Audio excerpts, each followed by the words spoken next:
Hello and welcome, everyone. Thank you for joining us for our webinar, Compliance Training Made Easy. Feel free to introduce yourselves in the chat, and we'll get started in just a couple of minutes.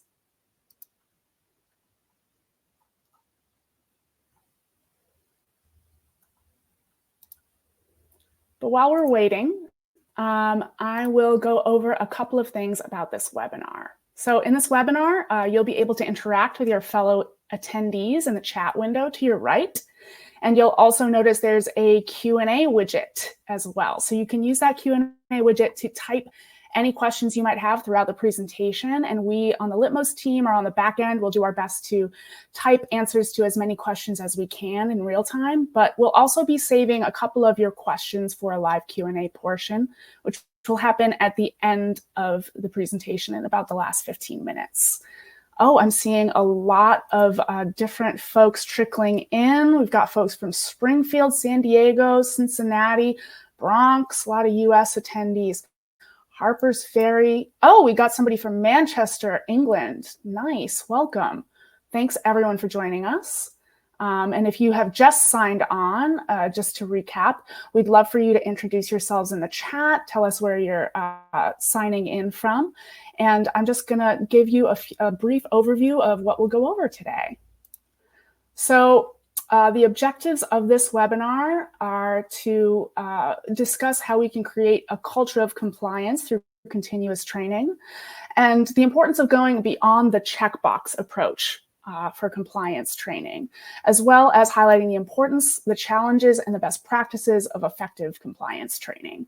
I'll be putting something in the chat soon that's a little more of a detailed agenda so that you can follow along. A few housekeeping notes on today's webinar. As I mentioned before, you can use the chat at any time to introduce yourself, tell us where you're coming from, discuss the content. However, we do ask that if you have specific questions, you hop over to that Q&A widget and put the questions in that widget. If we do see questions in the chat, our admins will actually be converting those to a Q&A. So if you see a question that you put in the chat disappear, don't be alarmed. We've just filtered it over to the Q&A section. And lastly, this presentation will be recorded and sent to you via the email you registered with. So make sure you keep an eye on that inbox. We'll be concluding with a 15-minute live Q&A where we'll answer some of the questions you've put into that Q&A widget. So try to stay tuned till the end, but if you can't, we'll make sure to send you a recording in your inbox. So without further ado, I will hand it over to Pam Ramsbott. Let's see. Hello. Hi, everyone. So nice to be here with you all. Can you hear me okay and see me okay? Guessing it's a yes. I'm coming to you live from Denver, Colorado. So I'm happy to be here with you all today. My name is Pam Ramsbott. I'm the Director of Global Talent Management for Litmos. And I've spent many years in the talent and learning and development space with the focus on helping our employees grow and develop. And compliance training is often a really large part of that work and also an important part of a learning and development strategy. So I'm excited to be here with you today and talk a bit about some challenges that we face with developing these types of programs, and then hopefully provide some tips to help you make compliance training more effective for your workforce. I'm also really thrilled to be sharing this time today with Emilee Johnson. She joins us from Celigo. She's the VP of Corporate Enablement and Global Sales Transformation. And she'll be joining us a bit later to talk about her compliance implementation and the programs that she's developed for Celigo. And not to steal any thunder, but I think one of the most exciting things about this is Emilee did this with a really small team, and many of us face challenges of resources and having folks to implement programs. So she's going to tell us how she's done it with a pretty small team. So looking forward to chatting with Emilee shortly. Before we move to that portion, I do want to talk a bit about this concept of like moving past check the box. So I know I'm talking to a lot of learning and development and talent professionals out there who have had the experience of creating and administering a compliance training program. And I don't know about you, but I've often felt like, wow, it can be a little disheartening when our workforce feels like this is just something they have to do and check the box. But today I want to talk through some ways to think about compliance as really an organizational differentiator, and how it can contribute to building a more ethical corporate culture. Some ways I think about that is both with this enhanced reputation internally and externally. So internally, compliance training can build trust with our employees. And what I mean by that is this consistency. We do compliance training pretty consistent with our organization, and employees can really expect it. It's coming, it's something that they know that happens. And that consistency really can build trust within your workforce. Another way we think about that is also within the content that we provide. The content itself can build trust when we promote safety and security in the workplace. We also think about that externally. So organizations with high quality compliance training may be seen as more trustworthy. People want to work with and buy from organizations that have a strong reputation for ethical practices. Maybe you heard this from friends or colleagues recently over Thanksgiving, but I've often heard people say, "Oh, I won't buy from that company," or "I won't do business with this company," because they really just don't believe in the ethical practices of the company. And so what compliance training can really do is help employees within that organization and really promote a more positive perception externally. I also want to spend a little bit of time with the concept of improved efficiency. So here, highlighting the standardization of compliance programs that can improve the administrative strain for your organization. And we think about efficiencies gained by implementing and tracking, updating compliance training that's in one centralized solution, such as an LMS. So LMS solutions that offer that robust reporting capability, as well as a library of regularly updated and off-the-shelf compliance training, can really just help you gain efficiencies within your programs. You can also think about this as a way to integrate compliance into other training programs that you already have going on, rather than offering something unique and separate. And lastly, compliance training can build better decision-making within your organization. So ethical companies can use compliance training data to think about insights on the culture and think about how to make organizational decisions that can positively impact the workforce. So a little engagement here. We have a little poll for you. So what is your organization's top challenge for compliance training? Goals that don't reflect organizational values, insufficient or static reporting, lack of employee or management engagement, lack of implementation resources, lack of training consistency, or if it's something else altogether, please add it to the chat so we can have your voice heard here.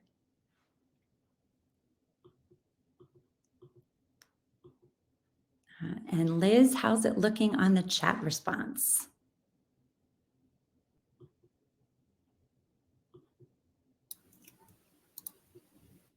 Not seeing much yet from the chat. I'd be very curious to hear if folks have something in the other category.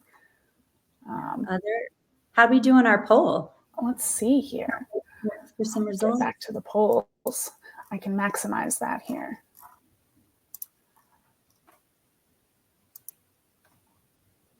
All right. Oh, lack of employee management engagement is looking like a big one. Winning the show. I see it. All right. Some reporting.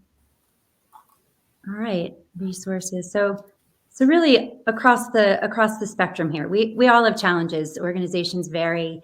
Leadership within organizations vary. Priorities vary. So it is really very common to see all of the challenges represented within your organizations. And hopefully we'll touch on a few ways you might mitigate some of these challenges in the next few slides. Right, and if anything comes up on the chat, just let us know, Liz. Thank you. Will do. All right, super. So thanks for sharing those. Obviously, you're not alone in challenges. But in this next section, I want to talk about some challenges we hear often, and then some mitigation strategies. This particular challenge I refer to as completion-only goals. And when an organization only has one measure of success for compliance, it really does reinforce that notion that it's a check the box activity. You do the training, you meet the goal, you complete it. And what I want to encourage us all to think about is transitioning away from that just one metric, which is a very important metric, but it's not the only metric. And when we think about other metrics that we can use to measure the greater impact of compliance training on the organization and really moving towards, again, that ethical company. If you're already doing this, amazing. I'd love to know more about what type of goals you have in place and how you're getting sponsorship for those goals. So if you're doing this already, please put it in the chat and share with your colleagues here what's working for you all in this space. I think it's a great way to really change the conversation around completion only. So would love to have some more conversation there. So really rethinking your goals. What type of measures could be helpful from an organizational standpoint to not just track compliance completion, but compliance impact? Maybe it's something aligned with your culture or aligned with your values, or maybe it's something aligned with a risk mitigation strategy you have in place. How can you tie your compliance training to your organizational goals? Another thing to think about, which I love this one, is milestone metrics. So if we work in an organization that really values compliance and we know that it's an important factor for the organizational culture, in theory, we would take our compliance training because we know it's important to our managers, we know it's important to our culture and our organization. So one way we can look at that is to see how seriously the training is being taken by looking at completions on a shortened time frame. So if you look at how many folks within your organization prioritize the completion of their training and measure, say, 10 days, how many folks do the training after 10 days versus the 90-day goal? And you can kind of get a sense of, do you have a body of employees that are really waiting till that last minute, or do you have folks that are prioritizing this as value add and doing it quickly so that they can really promote and advocate for doing this important work? And lastly, competition can be a great motivator. So building leaderboards and manager level reporting can help managers actively reinforce the importance of compliance training with their teams and really moving it beyond check the box, but discussing the value and the importance. The next challenge I want to talk about is insufficient reporting. And here are a few ways to mitigate those challenges. So again, this is kind of moving past that once a year. So if we monitor the progress beyond that one status report, it can really bring compliance to the forefront. We know that report once a year, the annual compliance is important to our stakeholders, but it's important to think about assessing dynamic data regularly, and it can improve completion rates, and it can also provide you with regular data that you need potentially for regulatory bodies at that point of time. It also allows you to have sort of a deeper level conversation and sends a deeper message to your workforce. If you're moving beyond that check-in and you're examining broader organizational behavior using that data, and you're looking at it across the organization regularly to demonstrate how your company is living its compliance values.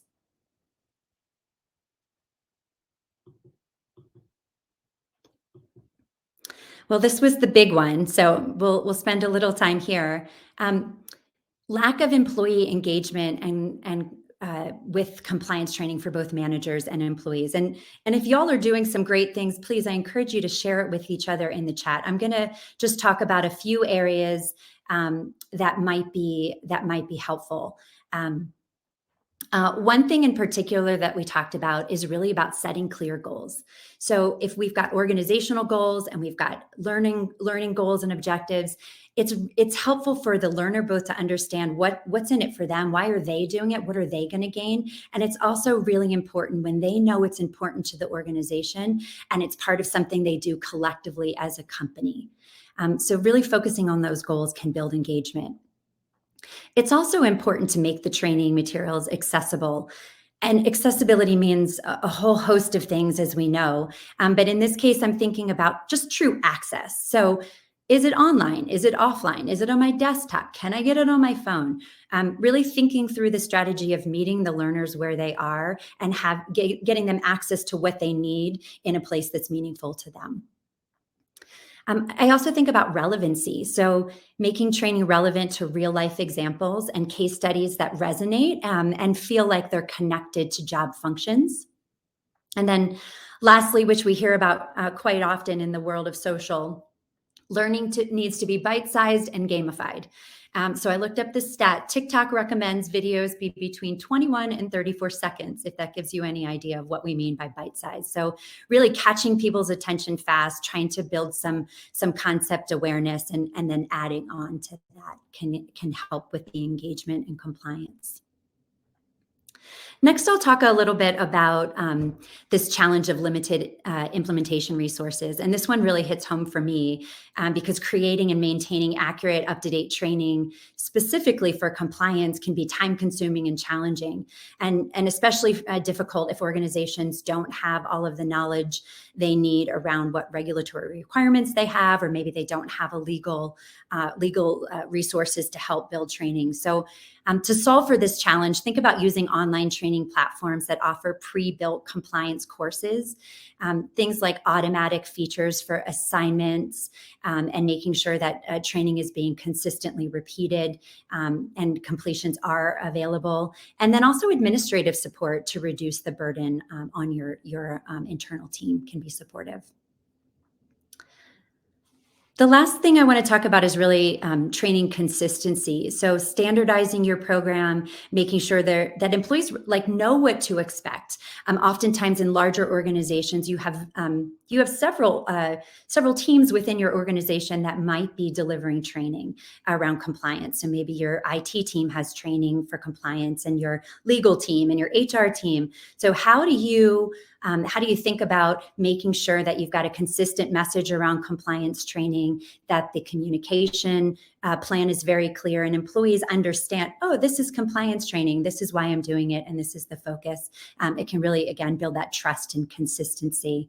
I also highly recommend that you add compliance training to your onboarding program. It's a great place to get people right away and to promote the importance of compliance for new folks, and that it is a true value in your organization.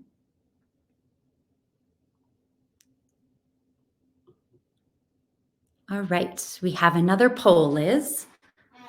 Okay, so let's take a minute here. What best practice are you currently focusing on within your organization? Okay, implementing consistent compliance training across the organization, gamification, rewards, and recognition, frequent trainings throughout the year, integrating LMS with existing tech stacks, CRMs, HR management systems, etc., leveraging dynamic reporting and dashboards, or something else. Please, we'd love to hear from you. Put it in the chat. Oh, people are answering this one a little more quickly. Okay. Seeing some numbers. I can maximize it here so we can take a look. Yeah. Oh, wow, 51%. So this one, implementing consistent compliance training across the organization. Yes. Okay. Gamification, frequent. Yep. And I think there's something in the chat that's interesting. Suve says, we're trying to get leaders to take responsibility for driving their team's completion rates. Yeah. We're going to talk a little bit about that coming up when we talk about really empowering managers. It's really important because those of us maybe sitting outside of the business in HR or in the IT team or legal team focused on compliance training, we only have so much influence over whether or not somebody completes the training or not. That influence really lives within that manager employee system and within that business unit. And so some ways I've thought about that is around competition. So having leaderboards, so managers know how their teams are doing around the completion of the training. So you can get them really involved, and sometimes there's some competition with each other. When they say, oh, my team only has 3 completions and this team over here has 25 completions, like what kind of messaging, what kind of communication do I need to shift in order to see different outcomes from my team? So that's really helpful. I'll go back to, I may sound like a broken record. I think goals are really important. So if managers know that this is aligned with their goals for success within the organization, and they have an accountability, they'll likely be more energized to make this happen for themselves and for their team if it's somehow connected to their goals or to the organizational goals. There's also enabling managers with their own data. So in some cases, I've seen managers have access to reporting capabilities within their learning management system. So it becomes less the responsibility of the administrator and more the responsibility of the manager to know how their team is performing. And so they're not, having to ask 3 people for data to know how it's going, or they're not waiting for that email notification that they're copied on saying your person has not done the training, but they're proactively looking at the data because they have access and they know how to use the data to better support their team and to better achieve those goals. I hope that answers the question there, and that's going to come up a little bit again shortly. All right, so next up. This one here is a big one for Litmos. We really want to be deadline driven and set dates. So this is really important to have an idea of what your expectations are. So setting firm dates of when completion needs to happen. And then also maybe thinking about it on a rolling time-based schedule. So maybe it's something that you do once a year annually across your whole organization. And then you have several components of your program that you add on a rolling basis. Maybe it's rolling based on hire date, or it could be something that's done based on a completion date or a date assigned. The key here is really to have a systematic approach to this, and also to let your tools help you so that this doesn't become a manual calendar reminder to do things. This should really be something that your system, your LMS, can help you do. The next thing here is to create a culture of compliance. And this is really that continuous learning for reinforcement. It helps make the learning sticky. Again, when we roll out courses once a year, it's impossible for folks to remember everything. And so how do we think about compliance as not, a one and done, or, a series of courses and done, but how do we think about this as, like any other learning that we really want to make sticky? It's a continuous program that we space throughout the year, that we talk about consistently in our programming, and we really keep it top of mind for folks. Some ways you can do that is, sending out future assessments. So maybe you've taken a training and you want to reinforce some concepts. You can send out future time-based assessments for folks to kind of check in on their knowledge and add more additional content if their concepts have been, maybe lost in the time. The last thing here is really to maximize your LMS with the integrations. So make this learning available in the flow of work. And part of that is the integration with some of your other tools and systems. So are you using your CRMs? Are you using your HRIS systems? Making sure that your learning data is connected to your system so that it's not a separate thing that happens off the side, and it's really integrated into that flow of what employees are already doing and where they already are working.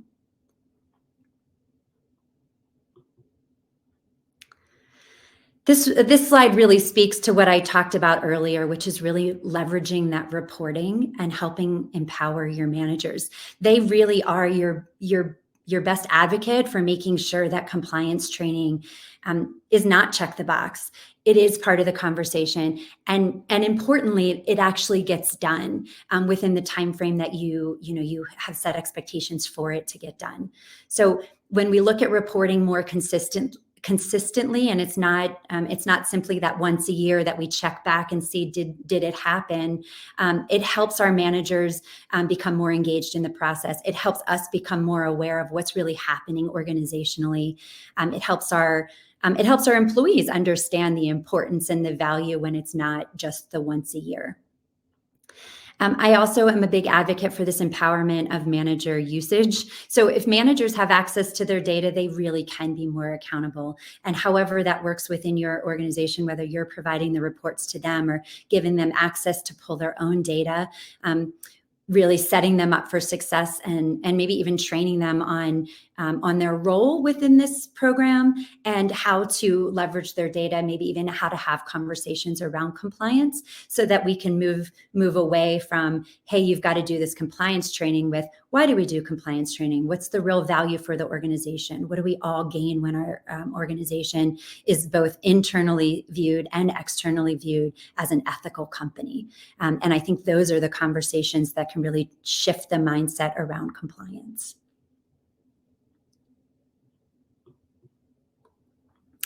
Ooh, the time has come. Emilee, thank you so much for being here.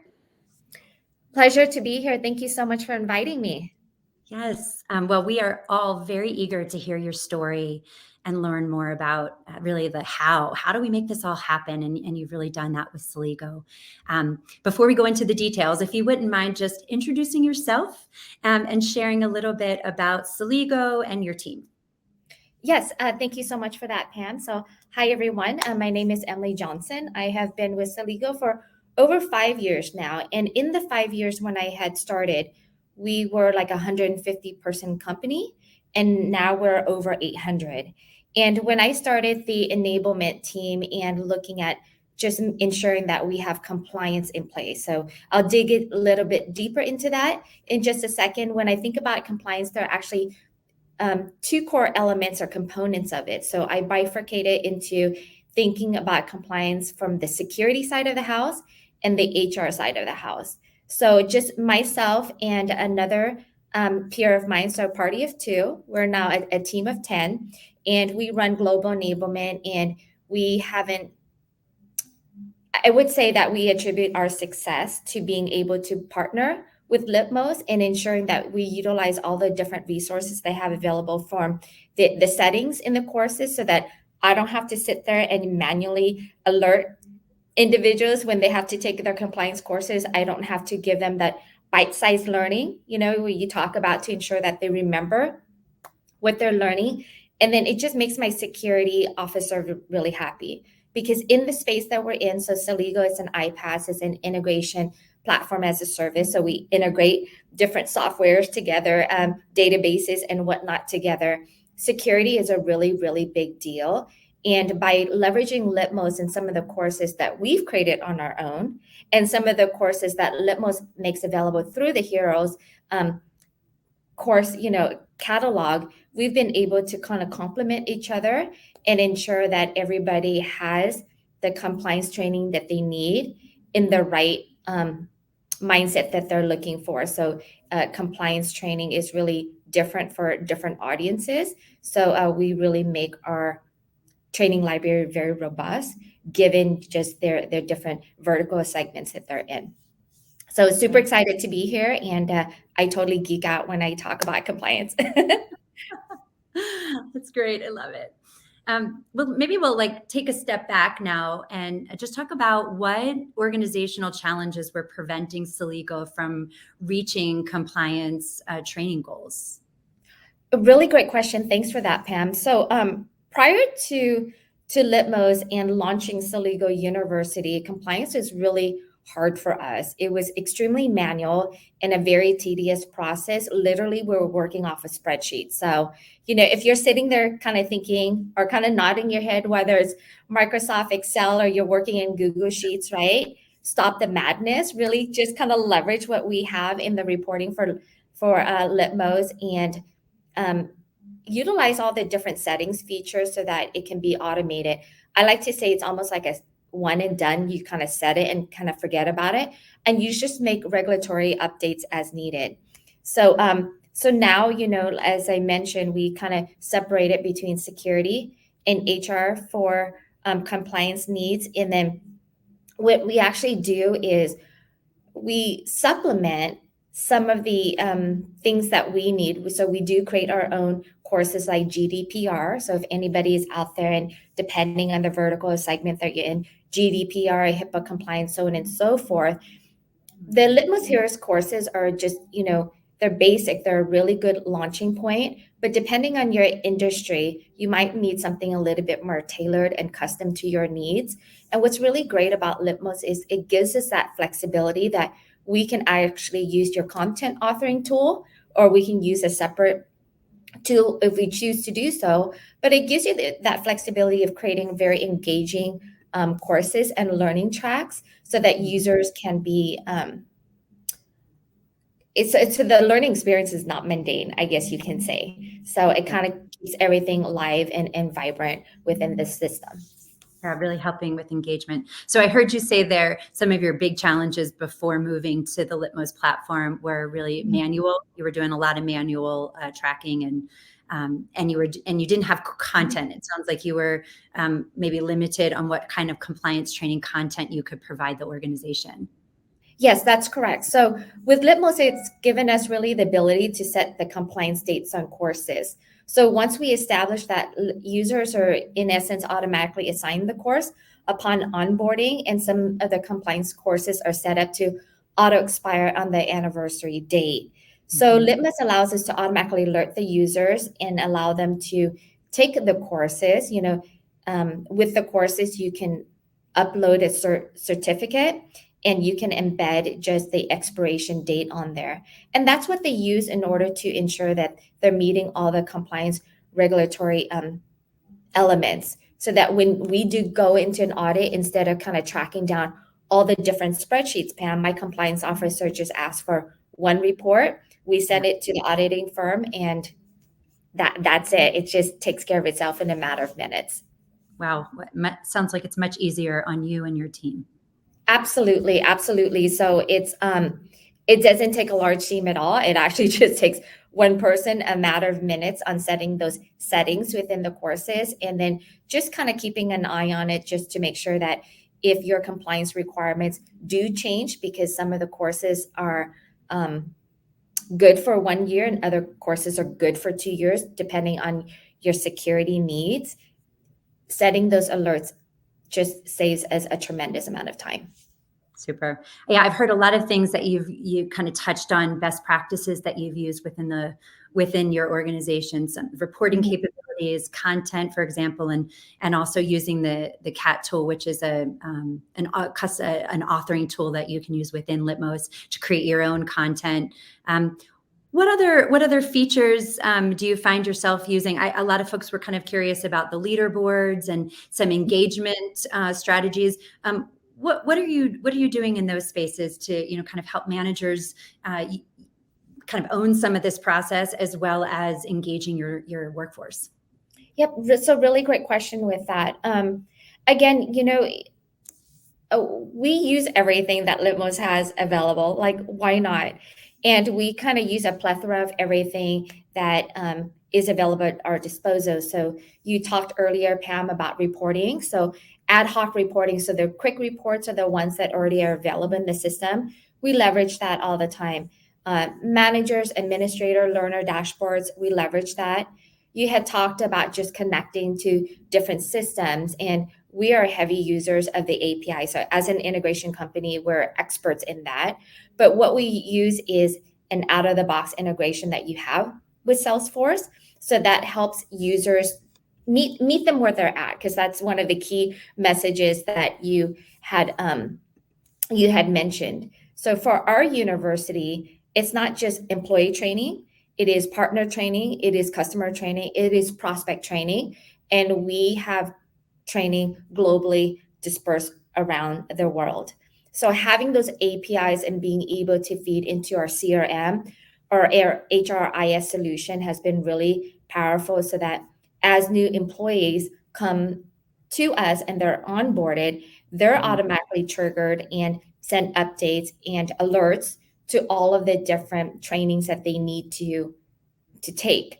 And what happens on the back end too is you can establish alerts to notify their manager if someone hasn't completed it. And we also notify the administrator. So HR is right on top of those HR courses. Our security officers on top of the compliance security courses to ensure that everybody is meeting those guidelines in those very strict timeframes. So the email and SMS notifications have been really key. Mm-hmm. And one of the things, Pam, you talked about was just, the bite-sized learning. Yes, compliance training when it comes to security, it's not fun. Maybe some of the content is a little bit dry, right? So you can use the content authoring tool to mix it up a little bit, right? You can have a mix and match. You can have fill in the blanks. You can have open text. You can have multiple choice, all of that. But then also there's this wonderful boost feature. If anybody online is familiar with it, you can send out a boost and randomly someone will get an alert. And you just want to make sure, like, did they understand the content that they were reviewing to ensure that they remember it? So for let's say our professional services team, there are very, very strict guidelines in regards to what you can do with customer credentials as we're going into their environment and making sure that we are helping them execute or build out some integration flows or helping them troubleshoot. So we just want to make sure that they understand what they're responsible for. And so all of these features combined help with it. So I talked about the compliance date feature. Of course, we leverage the content library extensively and Litmos implementation support. So if I get lost, and I'm a very technical person, but I do get lost, it's been so great to work with the support team and my customer success manager to answer any questions that, they help answer any questions that we might have. And they're a very, very creative team. If you find that you're needing something, they have a wonderful thing called the AHA ideas, where you can submit an idea and people can vote for each other's ideas.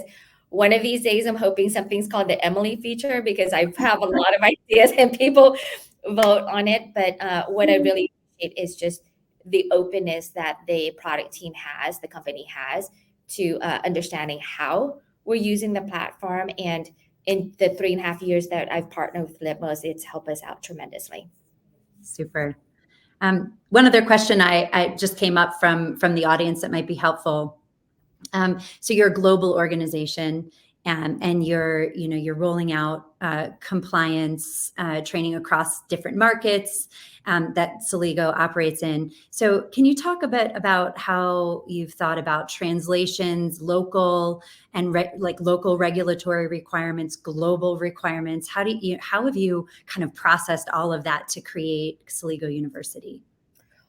Gosh, really great question, Pam. So one of the features, if you haven't leveraged it yet, when you're sending out those automated messaging or those emails that let somebody know that they're enrolled in a course, right? Whether it's an HR course, a security course, and whatnot, they can set as in the user, the learner can set their own time zone, but their own language as well. So those alerts do come out to them in those different languages.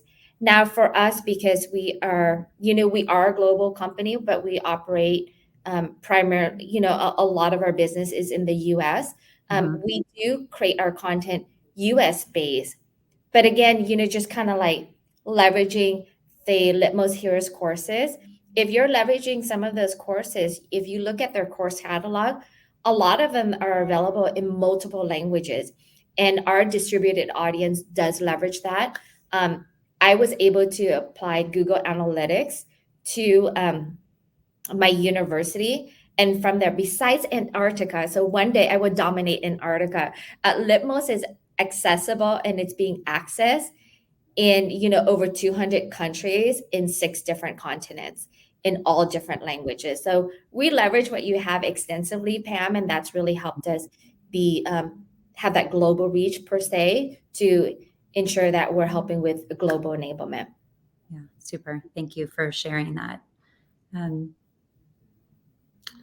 have lots of maybe something about engagement. How do you find like the boosts and maybe the content in particular? How is that helpful to your engagement strategy? It looked like a really large challenge for most folks on our audience. Like, how do we keep learners engaged with online content and in particular compliance-focused content? Yeah, absolutely. Anytime we create content within the university, we look at the adult learning theory, right? I think there's some chats that are coming through to that are asking about like what theories or methodologies do we look at when we're creating course content to make sure it's applicable. So the ADDIE principle is really huge for us. But the adult learning theory, similar to what you said, Pam, is meet the learners where they are. So it's not 100% go into the university, it's available on demand 24/7, and you just go through the motions. We recognize that for our own employees, for example, there are different cultural learning aspects, and then learners learn in different formats. So what we like to do is complement our on-demand learning, with different in-person learning as well. And we really partner closely with our human resources team to say, like, how can we just take the fundamental core training and take it to the next level and extend it? So, for example, while you do have HR courses that are mandatory, like sexual harassment for managers, employees that you have to take for some compliance requirements, we take it to a whole nother step and say that, once you're onboarded, we're really invested in your career growth and developing you as an employee and kind of up-level and upskilling you. So we look at core competencies, courses, and then we just kind of map that out into our HR strategy as a whole. So we try to keep the learners engaged by giving them, different vignettes of types of training. So some of them are online courses, some are town halls, and some are like, hey, we have an open forum. Here's a webinar. We're going to take people through some learning ideas, and then we move forward with that. And we do a lot of surveys just to kind of see what our employees asking for. And then we try to develop content in collaboration with different department leaders to make it more meaningful and more relevant for them. Yeah. Wow. I mean, what a great example of really moving away from check the box to a whole organizational strategy around building an ethical and compliant culture, and really kind of thinking about the learning as more of a blended learning solution, like we do with many other training programs. You're really thinking about this more holistically. It's not just, hey, here are these courses, go do this online, but how do we integrate it into our culture? How do we integrate it into other types of training programs that we are already, we're already promoting? So really, thank you for sharing that. Super helpful. Thank you. Yeah. Well, I think it's about time that we move to our Q&A. If we've got some folks with questions online, we'd love to be able to answer some of those questions. Oh, great. I'm happy to give you guys some questions that we're seeing in the Q&A. I saw one that had to do with what are some examples of mandatory compliance training? So mandatory compliance training. So I guess in my perspective, so first and foremost, quick caveat, right? Definitely not providing any legal advice or guidance there. I'm just kind of speaking from my own experience of when we started, we just have like one HR director we're working with, no compliance officer, and trying to learn like what would fit our companies and organizations' needs as we grew globally into multiple countries and multiple offices. So like I mentioned before, if you are subscribed to the Litmos Heroes courses, like off the shelf, they have some wonderful courses that are very, that's a good launching point.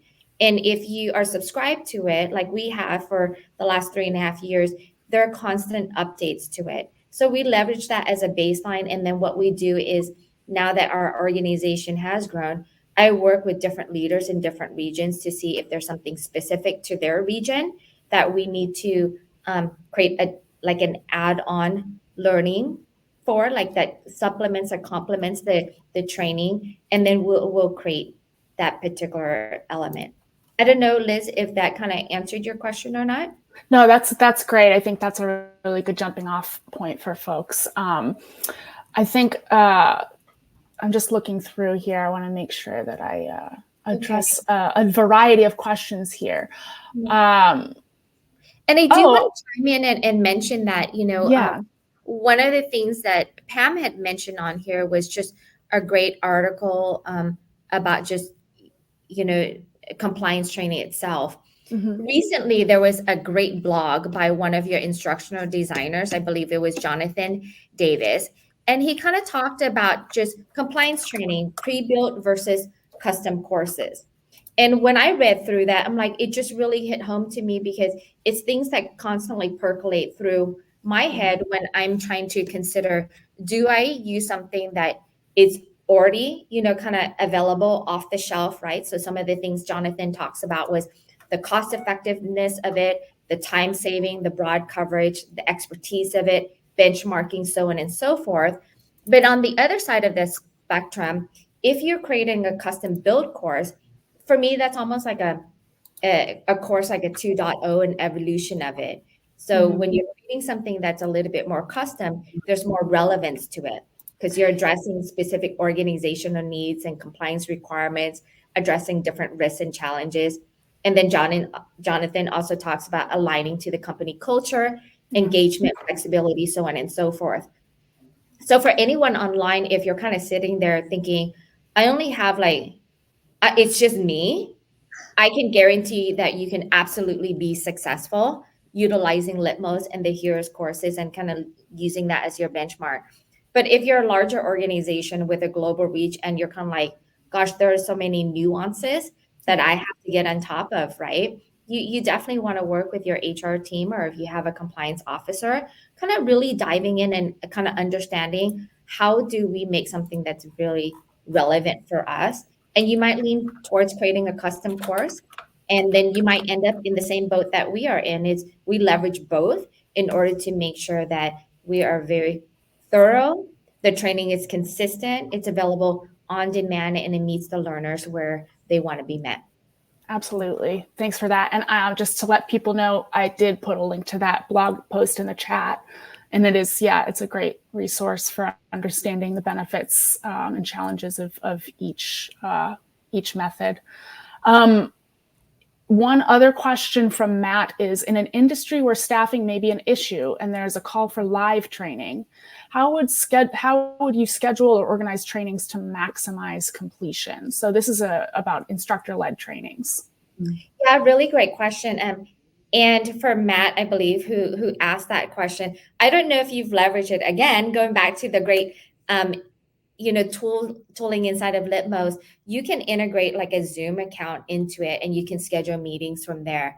What we like to do is for our global employee base, we like to have the training available in 3 different time zones, right? So one that's for EMEA, the one's for US, and one that's for the APAC region.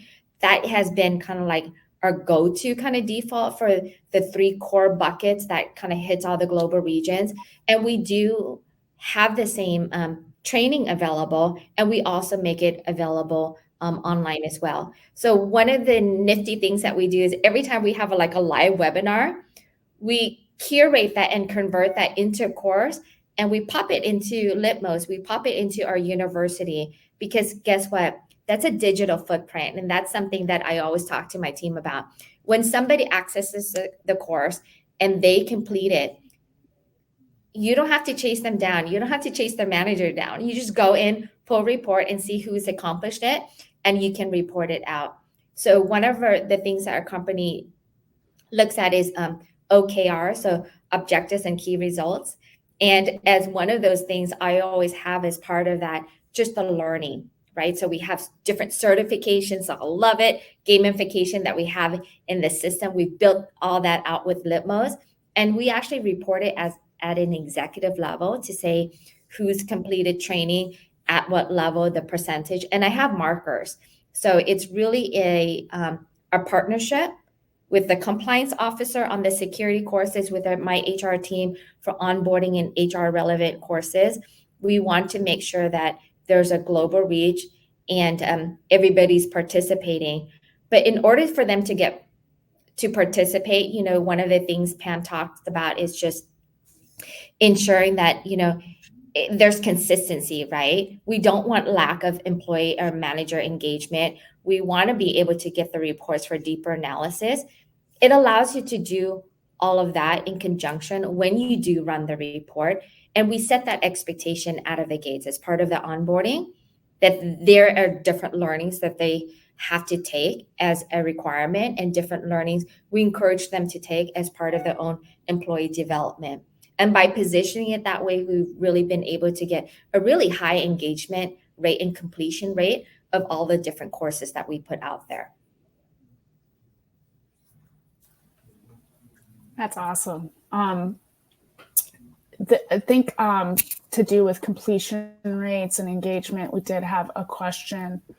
I'm trying to find it now from, where was it? We have quite a few questions popping up, so that's good. Thanks for everyone who has been adding questions to the Q&A. Oh, it's from Dev. Here we go. How do you combat a lack of engagement with the reporting when reporting frequently? No, go ahead, Pam.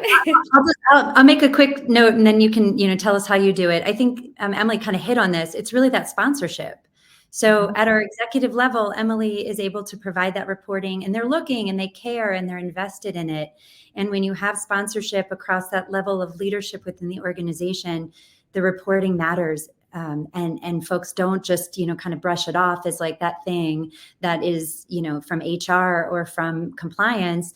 It's really part of the organizational goals and the expectations at that leadership level. So my recommendation there is, if you're really struggling, get some engagement at your executive level and find some sponsors who are invested in this with you, and have them help you with the voice for the organization. Yeah, absolutely agree with that.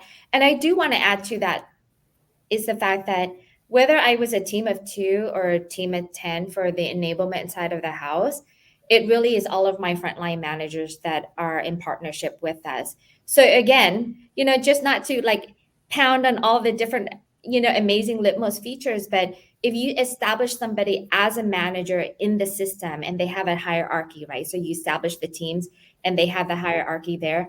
When they log in, they can see all of the team members, all of the courses they completed, and other courses they haven't. So we actually partner with the leaders to put the responsibility kind of, I don't want to say back on them, but in partnership with them, so that gives them those conversation pieces, right? As leaders, they're responsible for their team's, growth and development. That's just a part of the tooling and the tech stack that's provided to them. And it's part of the data set that they can leverage in order to drive those proper conversations. So yes, at the executive level, we kind of drive it down to the different frontline managers, but giving them immediate access and empowering them to have that information, to have the right conversations with their team. That's what we do within Litmos. That's awesome. And obviously leadership buy-in is really important. And it's one of the things that folks had flagged as a challenge in our initial poll. So I think those are great tips to get that buy-in.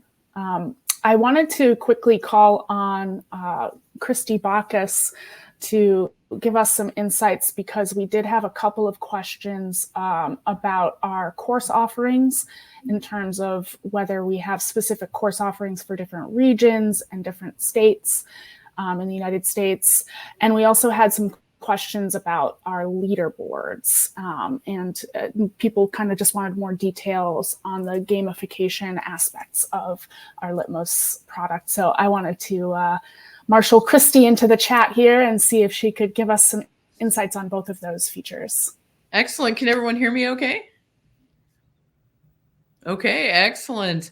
So I've been trying to answer some of the questions and concerns that we had in the chat, but let me talk specifically about gamification. So we do have that feature built within Litmos. So you, based on course completions, learning path completions, also discussion forum participation, maybe even filling out a checklist with your supervisor. All those kind of training activities can be tied to completing those gamification components. So that means, earning badges, earning points, and also attaining different levels as defined by you. So this can actually be tied in with compliance. So if you have sexual harassment prevention, and by the way, we do have one specifically for the state. So if you're looking at California, they have different requirements than Illinois does for sexual harassment prevention. Those are their state laws. So we do have courses specific for that. So if you don't want to tie those into when they complete those courses, learning paths, activities, you can certainly do that. It's another incentive for them to go into the system and be rewarded. So we're very conscious of the different laws that are appropriate for specific states and also for specific provinces in Canada.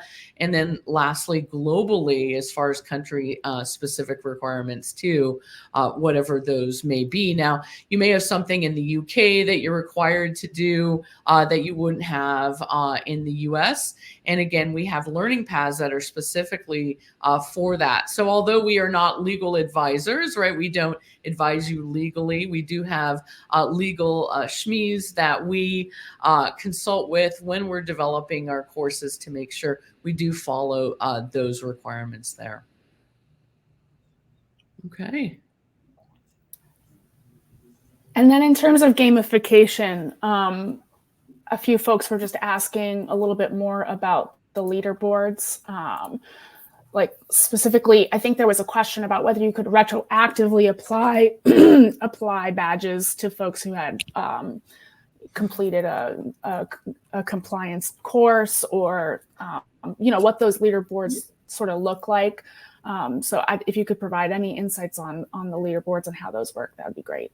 Yeah, you bet. Currently, the way that the gamification feature works is that if you do create a new program, a new level or a new badge or new points, it doesn't go back retroactively and do that. It works from that point that you created to what everyone completes that minute after, or less than that, seconds after you actually create that program. So we don't have that retroactive feature built in yet.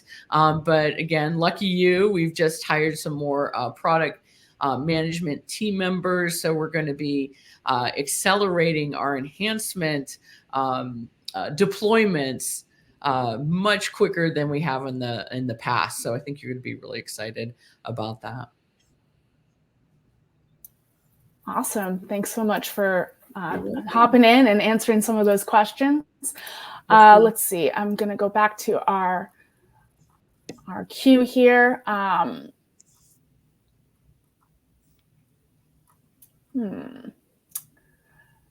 okay. Barbara is asking, how can we integrate compliance training into our broader professional development initiatives to ensure that employees meet regulatory requirements, but also have ongoing skill enhancement and career growth? So that's a heavy question. It's a big one for the next 3 minutes, but Emilee, it sounds like you've really been able to accomplish this with kind of that blended learning approach that you've talked about in integration into your professional development learning programs. Maybe you can speak to that. Okay, I just want to make sure I wasn't on mute, and I was trying to find that question back in the Q&A. Oh, I just marked it as answered, so it would be in that answered section. Okay. Yeah, and it's Barbara. Barbara, where are you? I'll start as you're reading, Emilee. But I think Barbara, like in my thoughts here, it's both. It's not we just do kind of those regulatory compliance trainings and then we do professional development. We can think about integration of some of those concepts. So after you go through a regulatory type training, maybe it is on sexual harassment, how do you actually translate that into conversation and discussion, and maybe something that's actually part of your team conversation, so that it it doesn't become, oh, I did that e-learning and I checked my box of completion, and now I'll do it next year when my compliance comes up. But how do we think about this as something, we want to be a safe and ethical company, and this is a value we hold within our organization to keep people safe. And so this is something we can integrate into different trainings that we're already having and different conversations we're already having within the organization. Yeah, thank you so much for that, Pam. And I finally found it again, so I'm trying to like circle that through my head. I would definitely echo that sentiment, right? So our strategy has always been, you start with baseline training, and we do a lot of company surveys here. So we want to know like what is top of mind for employees, what is working, what isn't working, and from there we identify what those different gaps are, and then we work with the different leaders to fill in those gaps. So as organizations grow, you morph and change and you evolve, and you just have to kind of figure it out, kind of work through it, and kind of see like what's resonating with the employees. So we just have a blended learning approach. So some things are available on demand, some things are available as town halls and ask me anything questions, like an open forum sessions, and others are very like, they're required mandatory training that we track compliance for. So it's really a blend of all of that, just to kind of ensure that when we do that set of surveys, are they leveraging everything that they're learning? And is that being exposed 6 months later when we're doing that corporate survey again? So we do a lot of data analysis to ensure that we are putting forth the right content at the right time to the right audience. Yeah, really listening to your workforce. That's great, Emilee. Well, I think we are at time, just at the top of the hour. Thank you, Emilee, for being with us today. It was really wonderful to hear your experience. And Christy, thanks for all your support on the product. And Liz, thanks for shepherding us through this webinar today. It was really nice to be with you all. Thank you so much. Bye, everyone. Thank you. Bye, everyone. Have a great day.